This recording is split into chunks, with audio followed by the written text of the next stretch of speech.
Hello, Troy White, Hoodoo Financial.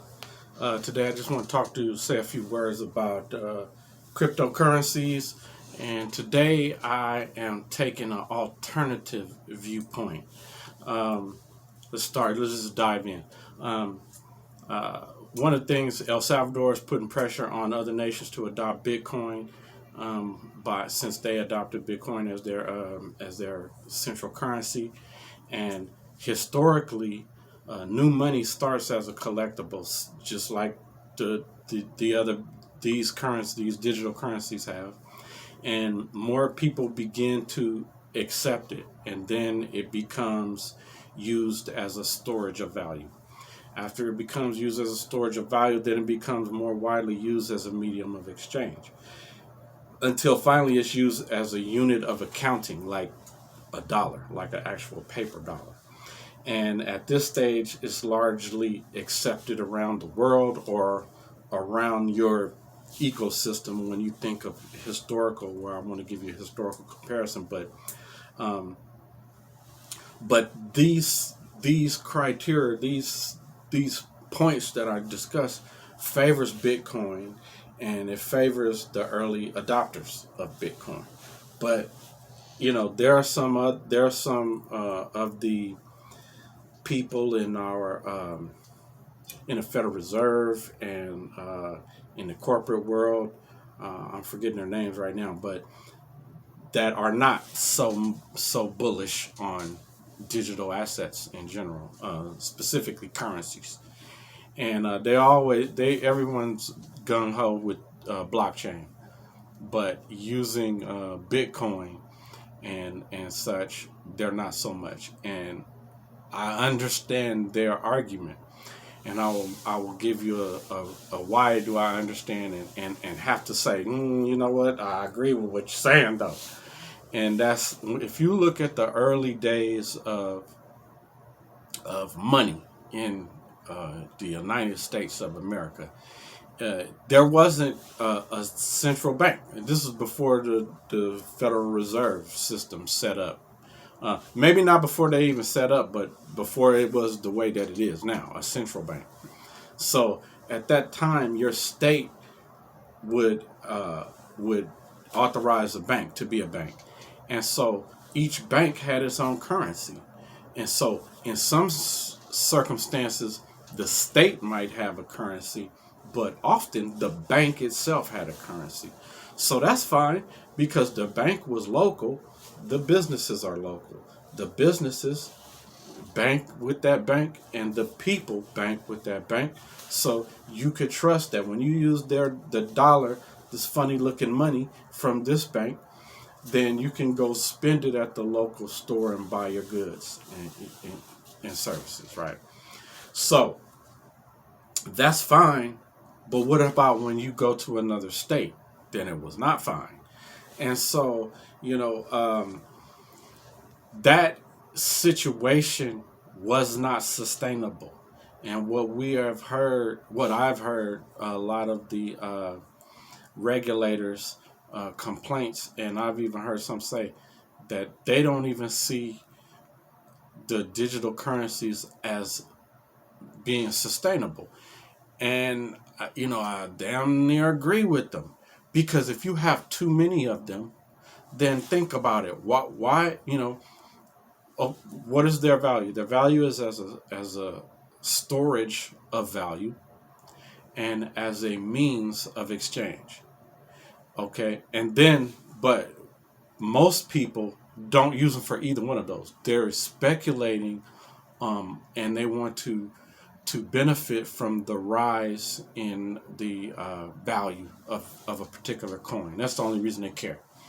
Is that, hey, if I buy it now for a quarter, it's pretty soon it'll be worth $1, and then I'll sell it and I'll make money. That's what most people see these as. However, why will it continue to rise? So remember, all things on earth, when there are more buyers than sellers, the price goes up. When there are more sellers than buyers, the price goes down. So in the analogy I mentioned earlier with the early days of banking, when there will be a run on the bank, that means fundamentally there are more sellers than buyers, and the bank doesn't have the money to refund everybody. And so I can see that scenario happening with all of these ancillary altcoins, because there's no reason to even for them to even exist. So the criteria that I use to judge a coin or token is it a storage of value, and how comfortable uh, am I with it as a storage of value? Do I think that value could be lost at any given time? So that's I'm gonna judge it on that. Is it a medium of exchange? So in that scenario, okay, I'm asking you, how many coins are actually a medium of exchange? Maybe you could say Bitcoin, because a few places here, there, and there accept Bitcoin as a medium of exchange, but not many. We hope that it grows, right? And then I'm gonna touch on that in a second. And then also, I judge it by its utility value. So, meaning, is this coin or token required for some other action to take place? So, is this coin like oil, right? You need oil for your car, or you need oil to burn for fuel or something, right? If your coin or token was the equivalent of oil, then you can be pretty much guaranteed it has some value there. It has a utility value. Okay, so I need all those three things to exist for it to have value. So things like Dogecoin, what's the utility in that? And then I says, let's say um, when Bitcoin and some of the others that I am in favor of become ubiquitous, right? Meaning it's everywhere, and you can use it at any given time to buy stuff, right? Okay, well then now the speculative value is not going to be there no more. It's going to be just like, I'm not going to say it's not going to be there, but it's not like the volatility that we're seeing now. It's not going to be sky high, and it will grow slowly, just like inflation on any currency, the U.S. dollar, the a peso, uh, you know, any other currency, right? And then we got the U.S. is getting into the game and gonna have a digital dollar. And so what's that gonna do to the stable coins? Well, we could just, so I see more things, more positive uh, things happening once the U.S. jumps in. But again, when these coins are ubiquitous, then why would we use all these ancillary altcoins to store value in it? Why would I put my money in that? Why would I hold? It's the equivalent of holding your money in a mattress. Like that, what if the mattress burn up or something? So you need to know exactly what's the details and the everything about this coin if you're gonna store your money in it. It's because it's no longer just speculating that, if I get something now, it's gonna go up and sell it and it'll be all good. So that is a problem. And so now I'm getting, these are like economic related issues, right? Economics. And so storage of value, I can see that as being a problem. And then medium of exchange. How many mediums of exchange can you have? So you telling me that you can go to your grocery store and, okay, currently I can use $1. That's what they want. They just want $1. Hey, give me the end result money. Give it here. Okay, let's say they start accepting Bitcoin also. Okay. Well, then let's say they start accepting Ethereum also and 3 or 4 other coins. Okay, well, how many coins you gonna accept?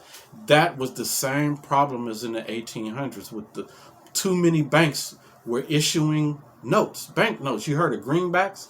That because people said no, just give me greenbacks. That meant they wanted the currency that was green on the back because of the particular entity that was issuing those. Same with the Confederate monies, Confederate dollars. You could only spend that in Confederate states, and then that started to be worthless after, because of political and the war and all that stuff. But it's the same scenario. How many currencies can we use? I want to go buy a candy bar. They gonna accept Dogecoin? Or are they gonna accept the next one or the next one or the next one or the next one? I don't think so. They're gonna accept one or two, if that. And so what at that point, who's gonna be storing their money in it as storage of value? Why would you do that? And so